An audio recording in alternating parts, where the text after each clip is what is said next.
spécial puisque je vais vous parler d'un challenge et ce challenge c'est le Cold Winter Challenge. Le challenge a été repris cette année par Margot de la chaîne Margot Liseuse et par Moody de la chaîne Moody Take a Book. Tous les liens sont ici et je vous les mettrai aussi dans la barre d'infos juste en bas, ainsi que le groupe Facebook où toutes les informations sont aussi reprises. Mais qu'est-ce que le Cold Winter Challenge? Eh bien en fait c'est l'hiver froid challenge.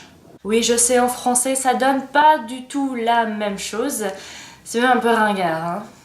Pour parler plus clairement, c'est un challenge de lecture, c'est-à-dire que vous allez devoir lire un certain nombre de livres pendant 2 mois. Il se déroule du 1er décembre au 31 janvier et donc ça commence aujourd'hui. Même si le challenge débute aujourd'hui, il n'est pas trop tard pour le démarrer, alors allez-y, je vous le recommande. Vous avez le choix entre 2 thèmes de lecture. D'un côté, vous avez le thème Noël, de l'autre, vous avez le thème montagne enneigée. Pour que le challenge soit réussi, il faut que vous lisiez au moins 2 livres dans chaque thème. Soit vous prenez le thème Noël et vous lisez au moins 2 livres pendant ces 2 mois sur le thème Noël, soit vous choisissez le thème montagne enneigée et là, pareil, vous choisissez et vous lisez au moins 2 livres pendant ces 2 mois. Vous pouvez aussi choisir les 2 thèmes et alors vous lisez au minimum 4 livres. Après, libre à vous d'en choisir beaucoup plus, c'est vraiment comme vous voulez. Il faut évidemment définir les livres que vous allez lire avant et s'y tenir pour pouvoir réussir le challenge. Pour ma part, je n'ai pas mis la barre trop haute puisque j'ai choisi 4 livres dans le thème montagne enneigée. Premier livre que j'ai mis dans ma palle, c'est Little Women de Louisa May Alcott. Oui, je vous avais déjà parlé de ce livre dans une vidéo précédente que je mettrai juste ici et je n'avais pas encore eu le temps de le lire. Je me suis dit c'est l'occasion et surtout il me faut vraiment un challenge pour le lire parce qu'il est en anglais. Et c'est écrit tout petit. Little Women, c'est les 4 filles du Dr March en français. Pour les gens qui ne connaîtraient pas l'histoire, c'est possible. Je vais vous faire un petit résumé, mais je vous préviens, ça va paraître très gnangnan. On va suivre l'histoire de 4 sœurs pendant un an. Ces 4 sœurs, ce sont Meg, Jo, Bess et Amy. Leur père est absent puisqu'il est parti à la guerre et les temps sont très durs. Ces 4 sœurs ont chacun un caractère bien différent et en fait c'est assez intéressant de voir ces 4 caractères évoluer à cette période. Je vous avoue que j'ai surtout vu le téléfilm, le feuilleton à la télé, mais je n'avais jamais lu le livre, c'est pour ça que je vais m'y mettre. Maintenant, à partir d'aujourd'hui. Ça commence. Le deuxième livre que j'ai choisi pour ce challenge est totalement différent et dans une époque totalement différente puisqu'il s'agit de La Nuit des Temps de Barjavel. J'ai acheté ce livre il y a un moment et je n'ai jamais eu le temps de le lire. Je ne connaissais même pas en fait l'histoire. Lorsque je regardais un peu le groupe Facebook, je me suis rendu compte que de nombreuses personnes l'avaient mise dans leur palle et je me suis dit pourquoi pas. J'ai aussi parce que j'ai lu énormément de commentaires positifs à propos de ce livre. Après avoir lu tous ces commentaires, j'ai vraiment hâte de le lire.